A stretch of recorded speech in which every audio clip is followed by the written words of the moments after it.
Thank you.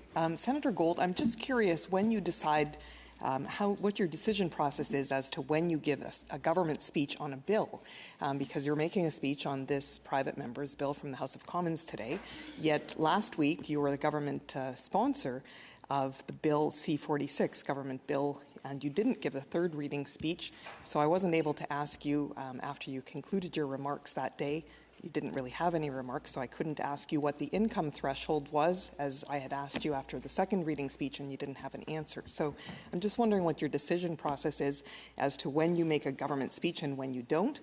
And also I note that the fact that you'd be making this speech wasn't on the scroll notes for today, so I'm wondering when you decided to make this particular speech. So no one would have expected you to make this speech and have some questions prepared for you.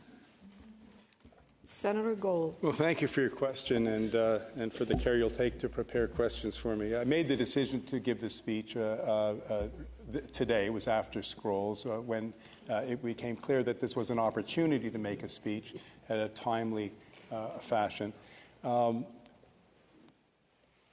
The position of the government with regard to non-government bills is to look carefully at each and every bill. And when we can't support a bill, we will vote in favor of them. When we can't support a bill, we will vote against them.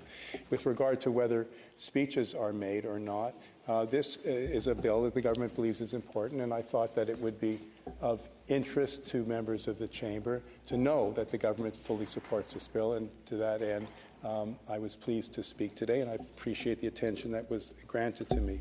With regard to your question about last week, Senator Batters, the bill which I was pleased to sponsor